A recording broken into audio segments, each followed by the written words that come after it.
Good afternoon, everyone. Welcome to Greg Rutherford, British track and field athlete who's kindly visiting us today as part of the bank's headline sponsorship of the Manchester Great CityGames, which take place in the city on Friday evening. We all remember Greg's involvement in the 2012 London Olympic Games, where on a magnificent evening at the Olympic Stadium he won gold for long jump, on the same night that Mo Farah and Jessica Ennis won gold in their respective sports. Thank you for joining us today. Thank you. Really appreciate you being here. I'm going to go through a few questions and then we'll open the questions to the floor. So you've had such a successful career. Did you always have a clear roadmap of what you wanted to achieve? I was a child that was obsessed with sport. So for me, I did every sport. So you mentioned the football there, but I also randomly played badminton. I don't even know how that sort of came about, but I did that for my school, played a bit of rugby, cricket, did everything, and I told myself from a young age I'll be a professional sports person at something, which I think possibly affected my schooling to a certain degree, because I was much more interested in going out on the field and running around and kicking a ball than actually turning up to classes at times. So if I wouldn't have become a professional sports person, that would have been a lot of trouble, I think. But my youth was purely obsessed with it. So I told myself it would happen, and kept telling myself it would happen. And fortunately, I stumbled across track and field, and that was that. So I never knew exactly what sport it'd be. But I thought if I tried every one and tried it enough and long enough, something will happen. So you're one of those kids at school that everyone hated because you were just good at everything. Well, the thing was, as well, I mean, the key factor about me is that I've got ginger hair, and I took a lot of stick at school, like a hell of a lot. But I think the one saving grace was that I did do sport, and I guess I was relatively lucky that most sports I tried I did okay at least. So to a certain degree, yeah, but I definitely had my fair share of abuse as well. You find on Wikipedia it's described as strawberry blonde. I'll be honest, I'll state it now, it's ginger hair. That's just ridiculous. So what would you say were your key milestones in your career? I never used to win that much sort of nationally as a youngster, but everything sort of changed for me in 2005. I'd had a bit of a growth spurt, and things had started to work for me a little bit more, and as you mentioned, I went on to become European junior champion. It was my first junior major. Most people on the team had been featuring for many years and were already well established. In that team were the likes of Jessica Ennis and some of the key figures in the British team now as well, and these guys had been there for a long time. This was my first bite of the cherry, and I managed to win, and actually at the championships I managed to break the British junior record. And that for me was sort of a wake-up call, and made me realise that the years were probably between 14 and 18 where I'd been enjoying myself probably a little bit too much. An older brother who's a rugby player, and we all know what rugby players can be like, and I tried to follow a little bit for a while, but I realised at that point, you know what, this is definitely going to be the career path. I've tried everything. Sport was what I wanted to do, and it just so happened that the long jump was the event for me. So winning that junior championships was the real kick up the bum to get it done and get out there. So how do you keep focused on achieving those milestones? I was that annoying kid that if I lost, I'd probably be found sulking in the corner. And there's this really good picture actually of when my football team travelled to Holland, and I must have been 12 or 13, and we got knocked out of the semi-finals. We're actually playing in a tournament 2 years above us. But there's this great photo of the whole team, like all sort of like, yeah, well done. It's me crying in the corner because I was devastated that we lost. I'd gone there to try and win this tournament because that's how I always approached any sporting event that I did, and I couldn't cope with it. And for me, winning became the most important thing. So that's followed through into the sport that I do now. So I go into every event looking to win, and while I'm still just about young enough to be doing what I'm doing, that's what motivates me. I want to go to major championships, and I want to win more medals. What's been the biggest barrier to achieving your milestones in your career? For me, it's definitely been injury. I've had some pretty awful injuries. I mean, I'm 29, I turn 30 later this year, and I mean, I've had multiple surgeries to my right ankle, which is my takeoff leg, which have been pretty awful. I mean, I'm sit here today with 4 hernias poking out of my stomach, which will have to be repaired for the second time. Injury, illness is part and parcel of it, but it's pretty difficult at times.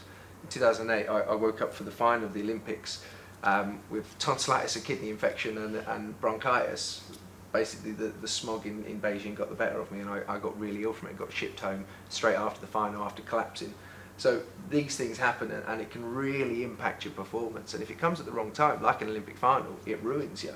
And that's that sort of very, very difficult thing that we have, these fine margins of being on and in the best possible shape you can be, and finishing last. And that can happen on sort of a roll of a dice and waking up not feeling well. So they have been the most difficult things, and touch wood, I'm in a much better place now, and my body is old enough now to take the forces that we put through it. So obviously you've talked about the lows of 2008, clearly there's some amazing highs of 2012, and I think it would be wrong if I didn't ask a question about that famous night in the Olympic Stadium where you won gold. Do you want to describe it for the audience? Yeah, very difficult still. Probably the question asked the most, and the one it's the hardest to answer. Imagine the one thing that you've dreamt of your entire life, whatever that would be, and you give up. At that point, I'd given up, I guess, 7-8 years of my life of desperately trying to succeed for it. And then on a night which ended up becoming the greatest athletic night in British history, I managed to get it and obtain it. Like, you don't know what to do with yourself, genuinely, and describing it is very, very difficult, because it's the weirdest bunch of emotions. Because I still had one jump. I knew I'd become Olympic champion. I still had one jump to go, and I'm standing at the end of the runway, and I'm thinking, right, okay, well, first thought is, okay, it's going to jump really, really far, and then it would be massive excitement and run around cheering, whatever else. But then I just started laughing to myself, because I didn't know why I was laughing. I'm standing on the runway laughing, thinking, this is ridiculous. I'm now going to go and run. I can't even control myself. Ended up running down, ran through. It was a massive anticlimax. I think everybody in the crowd from cheering at me 5 seconds before was just like, idiot. So it was a real strange thing to do. And then at that point, sort of, you don't know what to do with yourself. I was laughing at one point, then I was crying. I wanted to run around screaming, whether to jump in the crowd and hug everybody. You don't know what to do with yourself. But what it was, I guess the overriding thing was some level of relief, because I'd had so many attempts at trying to do well, and something had always gone wrong for me. And finally, that one time, and arguably when it mattered more than it'll ever matter in my career, it went right. And it set me up for going on to win other major championships after that. Okay, so moving on to the Co-operative Bank Great CityGames. This is an event that you've been to for a number of years. What is it about the event that keeps making you want to be part of it? I think interaction is a huge important thing. You just mentioned crowds and everything, and being in a huge stadium is amazing, but ultimately you don't get a proper view and a feel for what it's like to say jump over 8 meters, or when the pole vault's on, when the guys are going over sort of 5.5 meters, actually what that looks like close up.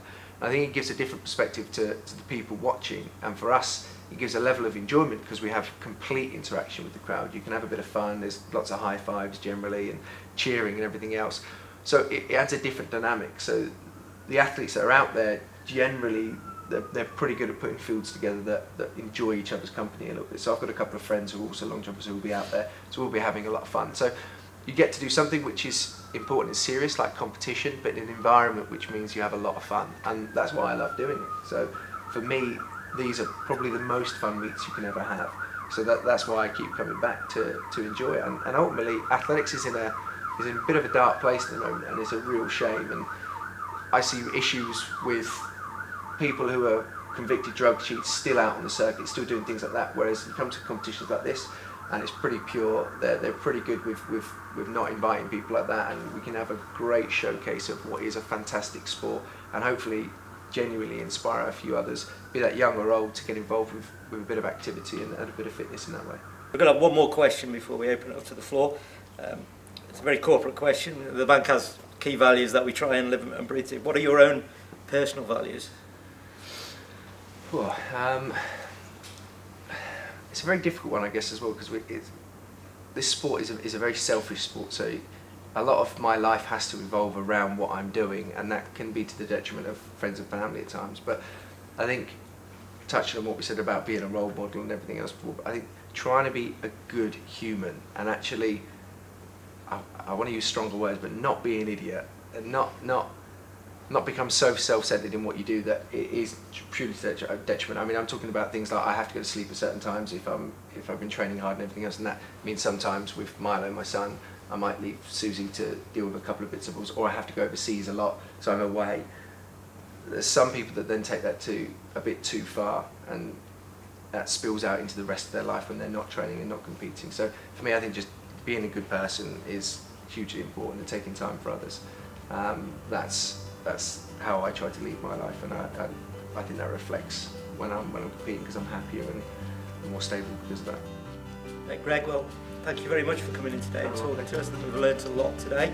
We look forward to seeing you in action on Friday evening. Wish you luck. Thank you very much. Thank you.